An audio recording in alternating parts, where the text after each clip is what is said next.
എല്ലാവർക്കും വിദ്യാസ് കിച്ചണിലേക്ക് സ്വാഗതം. അപ്പോൾ ഇന്നത്തെ നമ്മുടെ റെസിപ്പി എന്ന് പറയുന്നത് ഉഴുന്നൊന്നും ചേർക്കാതെ തന്നെ ഉണ്ടാക്കുന്ന ഒരു നാടൻ ദോശയുടെ റെസിപ്പിയാണ്. ഇത് നമ്മൾ ഫെർമെൻറ്റ് ചെയ്യാൻ വേണ്ടിയിട്ട് ഈസ്റ്റോ ബേക്കിംഗ് സോഡയോ അങ്ങനെയുള്ളതൊന്നും നമ്മൾ ചേർക്കുന്നില്ല കേട്ടോ. വളരെ ഈസി ആയിട്ട് ഉണ്ടാക്കാം, നല്ല ടേസ്റ്റി ആയിട്ടുള്ളൊരു റെസിപ്പിയാണ്. അതിൻ്റെ കൂട്ടത്തിൽ നമ്മൾ ഒരു ചമ്മന്തിയുടെ റെസിപ്പിയും കൂടി കാണിക്കുന്നുണ്ട്. രണ്ടും നല്ലൊരു കോമ്പിനേഷനാണ്, വളരെ ടേസ്റ്റാണ് കേട്ടോ കഴിക്കാനായിട്ട്. അപ്പോൾ തീർച്ചയായിട്ടും വീഡിയോ മുഴുവനായിട്ട് കണ്ടു നോക്കിയിട്ട് ഇഷ്ടപ്പെടുകയാണെങ്കിൽ എല്ലാവർക്കും ഒന്ന് ഷെയർ ചെയ്ത് കൊടുക്കണം, സബ്സ്ക്രൈബ് ചെയ്യാനും മറക്കരുത്. അപ്പോൾ നമുക്ക് റെസിപ്പിയിലോട്ട് പോവാം. അപ്പോൾ ഈ ഒരു ദോശ ഉണ്ടാക്കാനായിട്ട് നമ്മളിവിടെ എടുക്കുന്നത് പച്ചരിയാണ് കേട്ടോ. 2 കപ്പ് പച്ചരിയാണ് ഞാനിവിടെ എടുത്തിട്ടുള്ളത്. നമുക്കിത് റേഷൻ കടയിൽ നിന്ന് കിട്ടുന്ന പച്ചരി ആയാലും കുഴപ്പമൊന്നുമില്ല കേട്ടോ. നിങ്ങൾ അല്ലെങ്കിൽ സാധാരണ ദോശയ്ക്ക് നിങ്ങൾ എന്ത് അരിയാണ് എടുക്കണമെന്ന് വെച്ചാൽ ആ അരി നമുക്കിതിലേക്ക് യൂസ് ചെയ്യാം. അപ്പോൾ ഞാനിവിടെ പച്ചരിയാണ് എടുത്തിട്ടുള്ളത്. 2 കപ്പ് പച്ചരി എടുത്തിട്ടുണ്ട്. ഇത് നല്ലപോലെ ഒന്ന് കഴുകിയ ശേഷം കുതിരാനായിട്ട് വെക്കണം. അപ്പോൾ ഞാനൊരു 3-4 തവണ നല്ലപോലെ ഒന്ന് വാഷ് ചെയ്തിട്ട് ഇതിലേക്ക് വെള്ളമൊക്കെ ഒഴിച്ച് വെച്ചിട്ടുണ്ട്. ഇനി നമ്മളിത് ഫ്രിഡ്ജിലാണ് കേട്ടോ കുതിരാനായിട്ട് വയ്ക്കുന്നത്. ഈ ഒരു വെള്ളത്തിൽ തന്നെയാണ് അരയ്ക്കുമ്പോൾ നമ്മൾ ഈ വെള്ളം തന്നെയാണ് കേട്ടോ എടുക്കുന്നത്. അതുകൊണ്ട് നല്ല വെള്ളം തന്നെ നമ്മളിതിലേക്ക് ഒഴിച്ച് വെക്കുക. അപ്പോൾ ഫ്രിഡ്ജിൽ വെക്കുന്നത് നമ്മുടെ മിക്സിയൊക്കെ പെട്ടെന്ന് ഇങ്ങനെ ചൂടാവുമ്പോൾ മാവ് ഇങ്ങനെ ഒരുപാട് ചൂടായി കഴിയുമ്പോൾ നമ്മുടെ ദോശ അത്ര സോഫ്റ്റായി കിട്ടില്ല. അപ്പോൾ അതിന് വേണ്ടിയിട്ടാണ് കേട്ടോ നമ്മുടെ ഫ്രിഡ്ജിൻ്റെ ഉള്ളിൽ തന്നെ ഇത് കുതിരാനായിട്ട് വെക്കുന്നത്. അപ്പോൾ ഒരു 4 മണിക്കൂറോളം നമ്മളിത് നല്ലപോലെ കുതിരാനായിട്ട് ഫ്രിഡ്ജിൽ മാറ്റി വയ്ക്കുന്നുണ്ട്. അപ്പോൾ ഒരു 4 മണിക്കൂർ കഴിഞ്ഞിട്ടുണ്ട്. അപ്പോൾ ഞാനിവിടെ ഉച്ചയ്ക്കാണ് കേട്ടോ കുതിരാനിട്ട്, എന്നിട്ട് രാത്രിയാണ് അരച്ചെടുക്കുന്നത്. ഇപ്പോൾ രാവിലത്തേക്ക് ദോശ ചൂടാന്നുള്ള ഒരു രീതിയിലേക്കാണ് കേട്ടോ ഞാൻ ചെയ്യുന്നത്. അപ്പോൾ അരിയൊക്കെ നന്നായിട്ട് കുതിർന്ന് വന്നിട്ടുണ്ട്. ഈ വെള്ളം കളയണ്ട, ഈ വെള്ളം വേറൊരു പാത്രത്തിലോട്ട് മാറ്റിയിട്ട് നമുക്ക് ആവശ്യാനുസരണം അരി അരയ്ക്കുന്ന സമയത്ത് നമുക്കിത് കുറേശ്ശെ ഒഴിച്ചു കൊടുക്കുക. അപ്പോൾ അരിയൊക്കെ ഞാനിവിടെ മിക്സിയുടെ ജാറിലേക്ക് ചേർത്ത് കൊടുത്തിട്ടുണ്ട്. നിങ്ങൾക്ക് 1-2 ട്രിപ്പായിട്ട് അരച്ചെടുക്കുക കേട്ടോ. അപ്പോൾ ജാറിൻ്റെ കപ്പാസിറ്റി അനുസരിച്ച് നിങ്ങൾക്ക് അരച്ചെടുക്കുക. ഇനി ഇതിലേക്ക് വേണ്ടത് 1 കപ്പ് ചോറാണ്, വെള്ള അരിയുടെ ചോറാണ് കേട്ടോ നമ്മളിതിലേക്ക് ചേർത്ത് കൊടുക്കുന്നത്. ചോറില്ല എന്നുണ്ടെങ്കിൽ നിങ്ങൾക്ക് 1 കപ്പ് അവിൽ ചേർത്ത് കൊടുക്കുക. അവിൽ നന്നായിട്ട് കഴുകിയ ശേഷം ഒരു 10 മിനിറ്റ് ഒന്ന് കുതിരാനായിട്ട് വെച്ചിട്ട് അത് ചേർത്ത് കൊടുക്കുക കേട്ടോ. പിന്നെ അതിലേക്ക് വേണ്ടത് 1 കപ്പ് തേങ്ങയാണ്. തേങ്ങ ഞാനിപ്പോൾ നല്ല വെള്ള കളറുള്ള ദോശ കിട്ടാനായിട്ട് തേങ്ങ കഷ്ണങ്ങളാക്കിയിട്ട് അതിൻ്റെ ബാക്ക് സൈഡിലുള്ള ബ്രൗൺ കളറൊക്കെ ഒരു കത്തി വെച്ചിട്ട് കളഞ്ഞിട്ട് മിക്സിയിലിട്ടിട്ട് ഒന്ന് ക്രഷ് ചെയ്തെടുത്തിട്ട് അതാണ് കേട്ടോ അതിലേക്ക് ചേർത്ത് കൊടുക്കുന്നത്. അപ്പോൾ 1 കപ്പ് ചിരകിയ തേങ്ങയാണ് കേട്ടോ അതിലേക്ക് വേണ്ടത്. ഇനി ഇതിലേക്ക് ആവശ്യത്തിന് വെള്ളം ഒഴിച്ച് കൊടുത്തിട്ട് നമുക്കത് നല്ല മയത്തിൽ തന്നെ അരച്ചെടുക്കണം. ഞാനിതിലേക്ക് ആദ്യം 1 കപ്പ് വെള്ളം ഒഴിച്ച് കൊടുത്തിട്ടുണ്ട്. മൊത്തം ഏകദേശം 2 കപ്പിന് താഴെയാണ് കേട്ടോ എനിക്ക് വെള്ളം ഇതിലേക്ക് വേണ്ടത്. അപ്പോൾ ഓരോ ആൾക്കാരൊക്കെ എടുക്കുന്ന അരിയുടെയൊക്കെ അളവിനനുസരിച്ച് വ്യത്യാസങ്ങൾ വരും. അപ്പോൾ ഏകദേശം 2 കപ്പിന് താഴെയായിട്ടാണ് കേട്ടോ എനിക്ക് വെള്ളം വേണ്ടി വന്നത്. അപ്പോൾ അത് നല്ല പോലെ കണ്ടോ അരച്ചെടുത്തിട്ടുണ്ട്. നല്ല മയത്തിൽ തന്നെ നമ്മളിത് അരച്ചെടുത്ത് കൊണ്ടുവരണം. ഇനി ഇത് നമുക്ക് മറ്റൊരു പാത്രത്തിലോട്ട് മാറ്റി കൊടുക്കുക. അപ്പോൾ ഞാനിത് മറ്റൊരു പാത്രത്തിലോട്ട് മാറ്റി കൊടുത്തിട്ടുണ്ട്. അപ്പോൾ ദോശമാവിൻ്റെയൊക്കെ ഒരു കൺസിസ്റ്റൻസിയിലാണ് കേട്ടോ നമുക്കിത് വേണ്ടത്. സാധാരണ നമ്മൾ ദോശമാവിൻ്റെ അപ്പോൾ ഒരുപാട് ഇങ്ങനെ വെള്ളം പോലെ ആവണ്ട, ഒരുപാട് തിക്കായിട്ടും വേണ്ട. അപ്പോൾ അത് കണ്ട് ഈ ഒരു പരുവത്തിലാണ് കേട്ടോ നമുക്കിത് അരച്ചെടുക്കേണ്ടത്. ഇനി നമുക്ക് ഇതിലേക്ക് വേണ്ട ഉപ്പ് ഇട്ട് കൊടുക്കുക. ഞാനവിടെ 1 ടീസ്പൂണോളം ഉപ്പ് ചേർത്ത് കൊടുത്തിട്ടുണ്ട്. അത് ഇട്ട് കൊടുത്ത ശേഷം അതിൻ്റെ മുകളിൽ കുറച്ച് വെള്ളം ഒഴിച്ച് കൊടുക്കുക. അല്ലെങ്കിൽ ഉപ്പ് ഏതെങ്കിലും ഒരു സ്ഥലത്ത് ഇങ്ങനെ ചിലപ്പോൾ കട്ടിയായിട്ടിരിക്കും. അപ്പോൾ ഒന്ന് അലിഞ്ഞ് കിട്ടാനായിട്ട് കുറച്ച് വെള്ളം അതിൻ്റെ മുകളിൽ ഒഴിച്ച് കൊടുത്തിട്ട് നന്നായിട്ടൊന്ന് ഇളക്കി കൊടുക്കുക.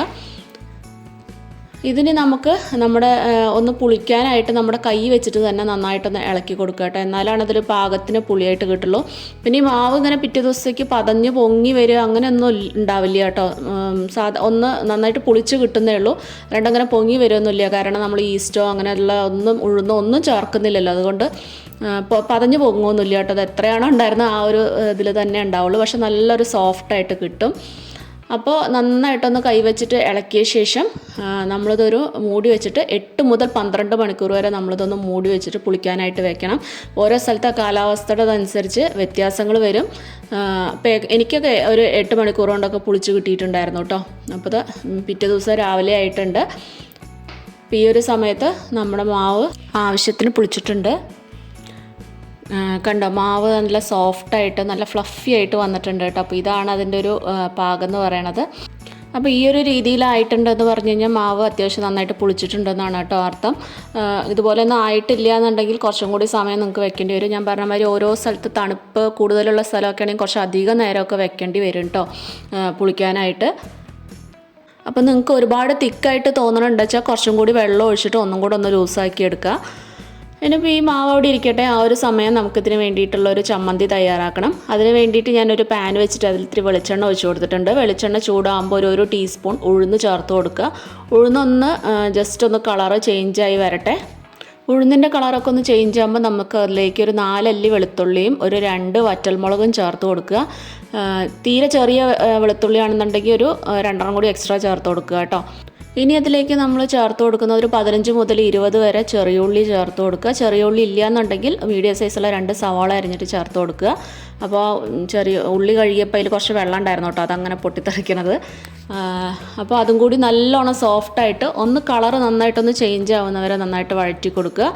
അതിലേക്ക് ഒരു 1/2 ടീസ്പൂൺ ഉപ്പും കൂടി ഇട്ട് കൊടുത്തിട്ടുണ്ട്. അപ്പോൾ പെട്ടെന്ന് തന്നെ വഴറ്റി കിട്ടും. കുറച്ച് കരിവേപ്പിലയും കൂടി ഇട്ട് കൊടുക്കുക. എന്നിട്ടിത് നല്ലപോലെ ഒന്ന് വഴറ്റിയെടുക്കുക കേട്ടോ. ഫ്ലെയിം മീഡിയം ടു ലോ ഫ്ലെയിമിൽ വെച്ചിട്ട് വേണം കേട്ടോ ചെയ്യാനായിട്ട്. ഒന്നും കരിഞ്ഞു പോകരുത്. അപ്പോൾ നന്നായിട്ടൊന്ന് കളറ് ചേഞ്ച് ആവട്ടെ. ആ ഒരു സ്റ്റേജ് എത്തുന്ന വരെ നമ്മളിത് വഴറ്റിയെടുക്കണം. അതൊന്ന് ആയിക്കഴിയുമ്പോൾ നമ്മളിതിലേക്ക് ഒരു 2 മീഡിയം സൈസ് തക്കാളി ചെറുതായിട്ടൊന്ന് അരിഞ്ഞിട്ട് അതും കൂടി ചേർത്ത് കൊടുക്കുക. തക്കാളി പെട്ടെന്നൊന്ന് ആയി കിട്ടാനായിട്ട് നമുക്ക് ഒരു 5 മിനിറ്റ് മൂടി വെച്ചിട്ട് നമുക്ക് വേവിച്ചെടുക്കാം കേട്ടോ.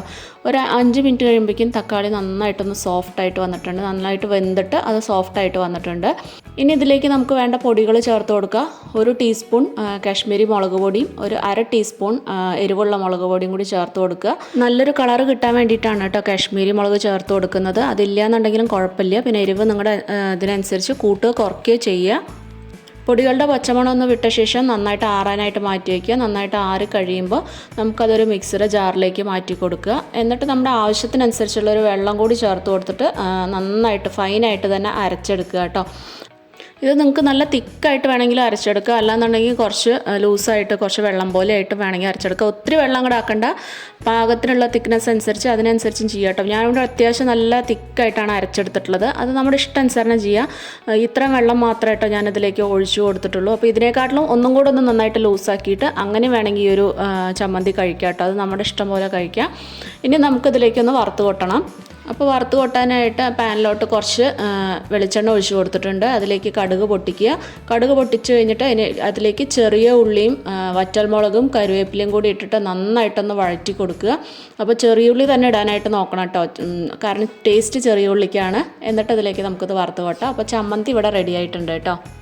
അപ്പോൾ ഇഡ്ഡലിക്കും ദോശയ്ക്കും ഒക്കെ അടിപൊളി കോമ്പിനേഷനാണ് കേട്ടോ ഈ ഒരു ചമ്മന്തി. എല്ലാവരും ഒന്ന് ഉണ്ടാക്കി നോക്കണേ. അപ്പം നമുക്കിനി ദോശ ചുട്ടെടുക്കാം. അപ്പോൾ ഒരു പാൻ വെച്ചിട്ടുണ്ട്. അതിൽ നന്നായിട്ടൊന്ന് ചൂടായി കഴിയുമ്പോൾ നമുക്കതിലേക്ക് ഒരു തവി മാവ് ഒഴിച്ചു കൊടുക്കുക. എന്നിട്ട് സാധാരണ നമ്മൾ ദോശ ചുടണമാതിരി തിന്നായിട്ട് അങ്ങനെ ചുട്ടെടുക്കുന്നതിനെക്കാട്ടിലും ഇതുപോലെ കുട്ടി ദോശയായിട്ട് ചുട്ടെടുക്കുമ്പോൾ നല്ലൊരു ടേസ്റ്റ് ഉണ്ട് കേട്ടോ. അത് നമ്മൾ മറിച്ചിട്ടിട്ട് ഉണ്ടാക്കണില്ല, നമ്മൾ മൂടി വെച്ചിട്ട് വേവിച്ചെടുക്കുക ചെയ്യണം കേട്ടോ. അപ്പോൾ മറ്റേ സൈഡിലേക്ക് നമ്മൾ മറിച്ചിടുന്നില്ല. അപ്പോൾ കണ്ട നല്ല തൂവെള്ള കളറിലുള്ള നല്ല അടിപൊളി ദോശ ഇവിടെ റെഡി ആയിട്ടുണ്ട്. നല്ല ടേസ്റ്റാണ് കേട്ടോ അത് കഴിക്കാനായിട്ടും. പെട്ടെന്ന് തന്നെ നമുക്ക് ഉണ്ടാക്കിയെടുക്കാം. പെട്ടെന്ന് ആവുകയും ചെയ്യും കേട്ടോ. അപ്പോൾ നമ്മൾ പരത്തിയ ശേഷം ഒന്ന് മൂടി വെച്ചിട്ടാണ് കേട്ടോ അത് നമ്മൾ വേവിക്കണം. രണ്ടാം തിരിച്ചും മറിച്ചിട്ടിട്ട് വേണമെങ്കിൽ നിങ്ങൾക്കത് ഇഷ്ടമുള്ള പോലെ എങ്ങനെ വെച്ചാൽ നമുക്ക് ചെയ്തെടുക്കാം. തിരിച്ചിട്ടുകൊണ്ട് കുഴപ്പമൊന്നുമില്ല. അപ്പോൾ നമ്മുടെ ദോശയൊക്കെ റെഡി ആയിട്ടുണ്ട്. ഏകദേശം ഒരു 20 ദോശയോളമാണ് കേട്ടോ ഈ ഒരു മാവിൽ നമുക്ക് കിട്ടുക. അപ്പോൾ വീഡിയോ എല്ലാവർക്കും ഇഷ്ടപ്പെട്ടു എന്ന് വിചാരിക്കണം. ഉണ്ടാക്കി നോക്കിയിട്ട് നിങ്ങളുടെ ഫീഡ്ബാക്കൊക്കെ ഒന്ന് പറയാനായിട്ട് മറക്കരുത്. ചാനൽ ഇഷ്ടപ്പെട്ടാൽ ലൈക്കും ഷെയറും സബ്സ്ക്രൈബും ചെയ്യാൻ മറക്കരുത്. അപ്പോൾ വീണ്ടും നല്ല നല്ല റെസിപ്പീസായിട്ട് നമുക്ക് വീണ്ടും കാണാം. Take care. ബൈ.